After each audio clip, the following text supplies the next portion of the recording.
আজকের এই ভিডিওটা অতি গুরুত্বপূর্ণ।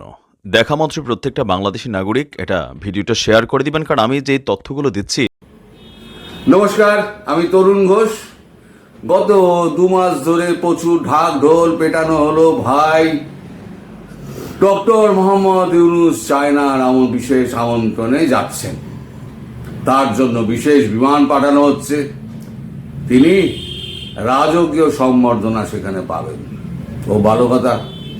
তা আমি খোঁজ খবর নিয়ে দিন 10 আগে একটা ভিডিও করেছিলাম, সেখানে আমি বলেছিলাম যে চায়না কোনো বিমান টিমান পাঠাচ্ছে না, ওনার অনেক পয়সা আছে, চায়না থেকে একটা বিমান চার্টার করেছেন, করে আমরা যেমন বাস বুকিং করি না, গাড়ি বুকিং করি, প্লেনও আপনার পয়সা থাকলে আপনি একটা বুকিং করতে পারেন।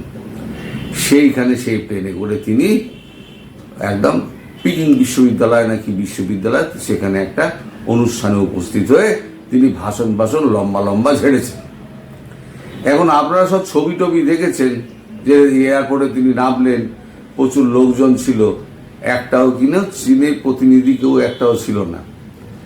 রাষ্ট্রীয় সফর হলে চীনের প্রতিনিধি থাকবে তো, একটাও উপ রাষ্ট্রদূত হলেও সেখানে গিয়ে থাকবে, বা গভর্নমেন্ট অফিসিয়াল কেউ গিয়ে তাকে রিসিভ করবে, সে ছোট বড় যে রাষ্ট্রই হোক না কেন, এই সম্মানটুকু সবাইকে জানানো হয়। তো ওখানে গিয়ে তো তিনি একেবারে সেই বিশ্ববিদ্যালয় লম্বা চওড়া একদম বক্তৃতা ঝাড়লেন, ঝেড়ে উনি সোজা একদম জিনপিংকে গিয়ে অফিসে গিয়ে ধরলেন যে আমার সঙ্গে দেখা করতেই হবে। এবার জিনপিং এর অফিস থেকে তাকে বলা হয়েছিল, এটা একেবারে কূটনৈতিক খবর, তাকে বলা হয়েছিল আপনি 12 ঘন্টা পরে আসুন, তিনি সময় পেলে দেখা করবেন, আমরা আপনাকে ফোনে জানাবো। তারপর তিনি হোটেলে ফিরে আসেন। হোটেলে ফিরে আসার পর তারপরেতে ওনার কাছে ফোন আসে এবং জিনপিং তার সঙ্গে দেখা করেন এই কারণে, যতই হোক তিনি একজন নোবেল লরিয়েট, 2 নম্বরই করে হোক 1 নম্বরই করে হোক, নোবেল লরিয়েটের সারা বিশ্ব জুড়ে একটা সম্মান আছে। সেই সম্মানটুকু বেজিং যদি না দেখায় তাহলে কিন্তু চায়নার মুখ পুড়বে, তাই ওই সম্মানটুকু দেখিয়েছেন। তা এখানে আবার ঢাকঢোল পেটানো হলো। এরা তো ঢাকঢোল পেটাতে ওস্তাদ, কিছু হলো না হলো ঢাকঢোল পেটানো হলো।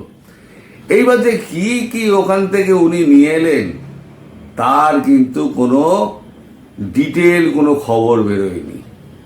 আমাদের কাছে যা খবর আছে, এক ব্যাগ প্রতিশ্রুতি নিয়ে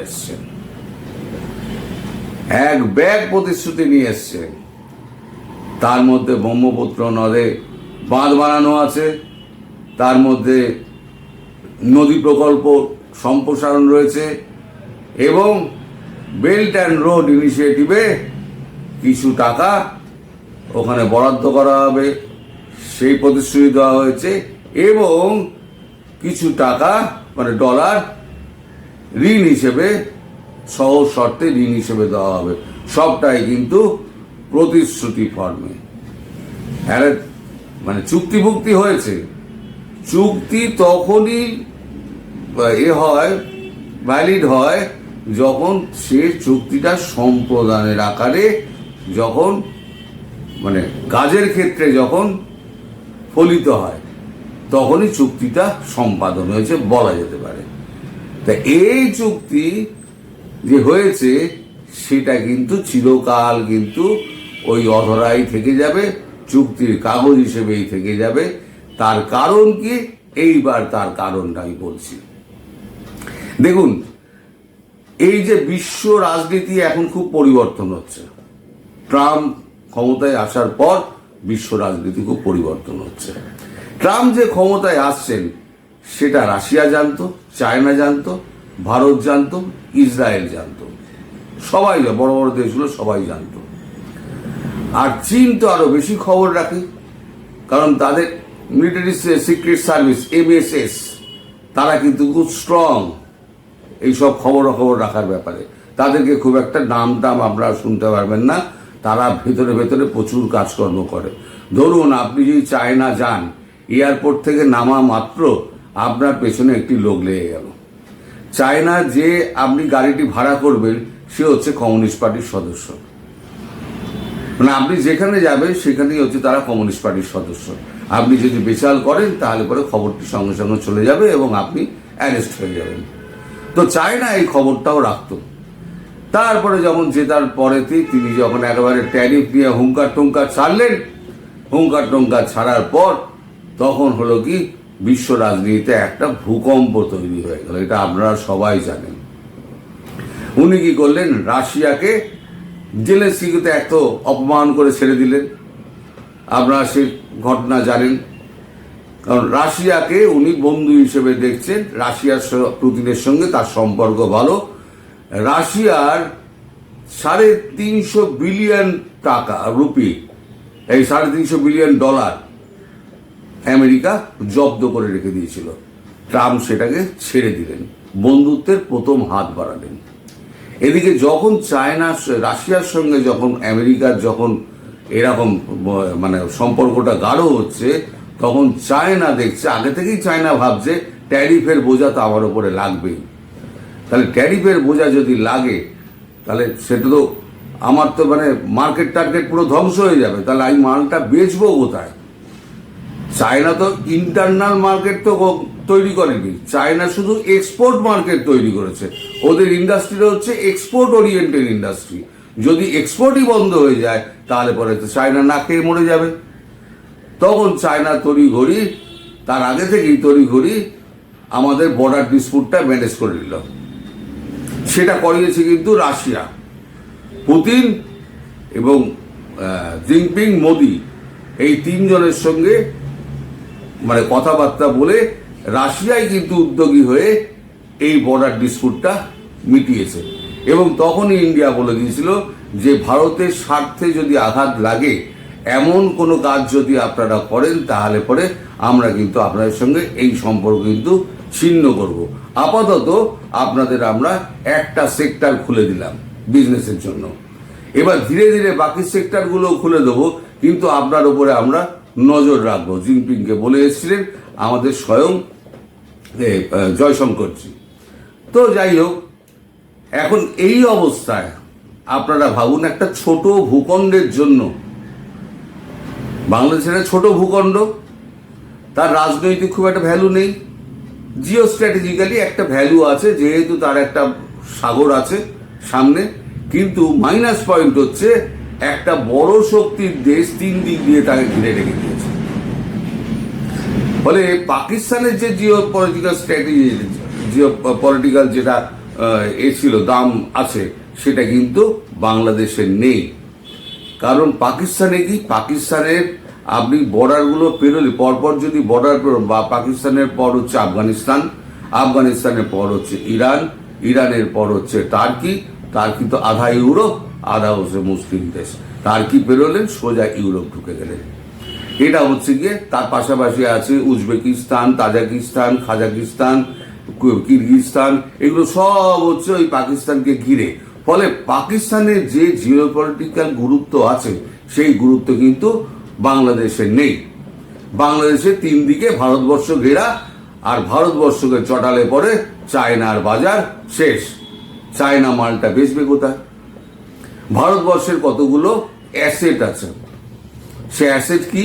এক হচ্ছে 140 কোটি লোক, দুই হচ্ছে তার বেশিরভাগ যুবক, 3 হচ্ছে তাদের বাইং ক্যাপাসিটি সব থেকে বেশি, 4 হচ্ছে ফার্মা ইন্ডাস্ট্রি, 5 হচ্ছে গিয়ে আপনার কি বলে খাদ্য সম্ভার, 6 হচ্ছে গিয়ে মেধা, আরো অনেক কিছুই আছে, যেমন ডাক্তার থেকে আরম্ভ করে আপনার অনেক কিছুই আছে যেগুলো হচ্ছে ভারতের অ্যাসেট। এছাড়া ভারত যদি ভারতকে বলা হয় food basket of Asia and Europe, তাহলে ভারত যদি পয়সা না দেয়, এই খাবার যদি না দেয়, তাহলে অনেকে কিন্তু শুকিয়ে মরবে। শুধু তেল খেয়ে কিন্তু দিন চলে না, আলটিমেটলি ভাত চাই। কদিন বাদে বাংলাদেশও বুঝবে যে ভাতের গুরুত্ব কতটা এবং ভারতের গুরুত্ব কতটা। এখন তো সবে খেলা শুরু। তো এই হচ্ছে পলিটিক্যাল সিচুয়েশনে, আর এই জিও পলিটিক্যাল সিচুয়েশনে আপনাদের কি মনে হয় চায়না ওই ছোট্ট জমির টুকরোর জন্য ভারতের সঙ্গে পা লাগিয়ে ঝগড়া করবে? ডক্টর ইউনূস একজন নোবেল লরিয়েট, তিনি গেছেন, কথাবার্তা বলতে হয়, কথাবার্তা জিনপিং বলেছেন, জিনপিং বলার পর প্রধানমন্ত্রী এবং তাদের বাণিজ্য মন্ত্রী যারা আছে তারা একটা বসে বৈঠক করে একটা খসড়া তৈরি করেছে, চুক্তি হয়েছে। এই চুক্তি ভবিষ্যতে সম্পাদন হতেও পারে, না বাস্তবায়িত হতেও পারে, নাও হতে পারে, সেটা হচ্ছে দূরের ব্যাপার। কারণ চায়নাও জানে এই সরকার কিন্তু দীর্ঘদিন টিকবে না, ফলে এই চুক্তির কোনো ভ্যালু নেই, সুতরাং করে দাও চুক্তি। এদিকে বগল বাজাতে বাজাতে এবার তো পুরো রটনা হয়ে গেল যে প্রচুর নিয়ে এসছে, মানে বাংলাদেশ মিডিয়া একেবারে ফাটাফাটি করে ছেড়ে দিচ্ছে যে প্রচুর মাল নিয়ে এসছে, একেবারে কিন্তু একটাও চুক্তি কাগজে কলমে কিন্তু বেরোচ্ছে না। যে কি কি চুক্তি হয়েছে কাগজে কলমে বেরোচ্ছে না। ব্রহ্মপুত্রের বাঁধও হবে না, নদী সম্প্রসারণের ক্ষেত্রে পয়সাও দেবে না, আর কোন রকম সাহায্য অনুদান ফনুদান তো ভুলে যায়। ভারতবর্ষ চটে যায় এমন কোনো কাজ চায়না করবে না, আর যদি চায়না করতেও যায় তাহলে পরে রাশিয়া বলবে ভাই তুমি কিন্তু করো না এটা, কারণ অনেক কষ্টে তোমার সঙ্গে আমি সম্পর্কটা ঠিক করিয়েছি। কারণ আর একটা বড় ব্যাপার আছে, সেটা হচ্ছে ব্রিক্স। এই যে ব্রিক্সের মানে ব্রিক্সের মধ্যে কটা দেশ আছে? 5টা দেশ আছে। ব্রিক্স বি ফর হচ্ছে ব্রাজিল, আর হচ্ছে রাশিয়া, আই হচ্ছে ইন্ডিয়া, সি হচ্ছে চায়না এবং এস হচ্ছে সাউথ আফ্রিকা। এই ব্রিক্স ঠিক করেছিল আমাদের ওদের একটা আলাদা কারেন্সি তৈরি করবে। এই যে রাশিয়া সেই $350 বিলিয়ন যে আটকে রেখে দিয়েছিল আমেরিকা, এটা দাদাগিরি। তো এই দাদাগিরি বন্ধ করার জন্য নিজেদের একটা কারেন্সি, যেমন ইউরোপ যেমন ইউরোপিয়ান ইউনিয়ন যেমন ইউরো তৈরি করেছে, তেমন ব্রিক্স একটা নিজস্ব কারেন্সি তৈরি করবে এবং 3 জনে মিলে একটা গ্রুপ তৈরি করবে। সেই গ্রুপ ন্যাটোর মতো একটা সৈন্যবাহিনী তৈরি করবে এবং এই চুক্তিটা হবে যে একজনের দেশে আক্রমণ মানে সবার উপরে আক্রমণ বলে বিবেচিত হবে। সেখানে টার্কি অনেকবার ঢোকার চেষ্টা করেছে, কিন্তু এখনো পর্যন্ত টার্কিকে নেওয়া হয়নি। এখন ট্রাম্পের সমস্যা হচ্ছে, যদি ট্রাম্প ভারতের সঙ্গে মানে সম্পর্ক খারাপ করে তাহলে ভারত সঙ্গে সঙ্গে ব্রিক্সে চলে যাবে, আলাদা কারেন্সি করে নেবে, ট্রাম্পের গদি গেল, ট্রাম্পের গদি চলে যাবে। ফলে ট্রাম্প খুব ভালো করে জানে যে ভারতকে আমার চটালে চলবে না, ফলে ভারতের সমস্যা হচ্ছে আমার সমস্যা। এই যে আপনারা অনেকে উতলা হয়ে যান না যে আমেরিকা কি চুপ করে গেল, আমেরিকাতে ওই করলো, এখানে অভিনন্দন জানালো। আরে প্রত্যেকটা দেশের গণতন্ত্র দিবসে, স্বাধীনতা দিবসে শুভেচ্ছা বার্তা পাঠায়, অতি বড় শত্রুকেও পাঠায়, ইসরায়েল ও প্যালেস্টাইনকে পাঠায়, ভারত ও পাকিস্তানকে পাঠায়, এত শত্রু। এইগুলো হচ্ছে কূটনৈতিক সম্পর্ক। এইগুলো দিয়ে কিন্তু মানে বেসিক সম্পর্কটা মাপতে যাবেন না। ফলে আমাদের ডক্টর ইউনূস উনি প্রতিশ্রুতি একেবারে ভরে একটা ব্যাগ নিয়ে চলে আসছেন খুব শিগগিরই। এসে দেখবেন একেবারে দেশের গণমাধ্যমকে ফাটিয়ে মিথ্যে কথা বলবেন। উনি তো মিথ্যে কথা বলতে রাজা, উনি ফাটিয়ে মিথ্যে কথা বলবেন। একদম চপেটা হাত যাকে বলে না, চপেটা হাত সোজা পড়বে। এবার বড় চপেটা হাত যেটা পড়বে সেটা হচ্ছে আমাদের বিমস্টেকে, ওইখানে বড় চপেটা হাত পড়বে।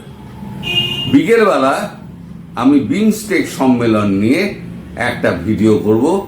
সেখানে আমি বহুদিন আগে বলেছিলাম, যে 6-7 দিন আগেই বলেছিলাম যে নরেন্দ্র মোদী যদি দেখা করতে চান, উনি নরেন্দ্র মোদী দেখা করবেন না প্রথম কথা, আর যদি দেখা হয়ে যায় মুখোমুখি, মুখটা ঘুরিয়ে নরেন্দ্র মোদী অন্যদিকে চলে যাবেন, যেমন শাহবাজ শরীফের সঙ্গে করেন। মুখে তো বাংলাদেশ সিনেমা বন্ধ করে দিয়েছে পাকিস্তানের মতো, এবার মুখ দেখা দেখিও বন্ধ। তার মানে হচ্ছে আমি মানে নেমন্তন্ন নেওয়ার জন্য আপনার কাছে আমি দরবার করলাম, আপনি আমাকে চর মেরে ফিরিয়ে দিলেন। এর থেকে বড় বেইজ্জতি কি হতে পারে? সে বেইজ্জতি কি হয়েছে আর কি কি বেইজ্জতি বাকি আছে সেগুলো আমি বিকেলের ভিডিওতে, 7টার ভিডিওতে বলবো, আপনারা সেটা দেখবেন। আপাতত এখানে শেষ করছি। সবাই ভালো থাকবেন, সুস্থ থাকবেন এবং সাবধানে থাকবেন। নমস্কার।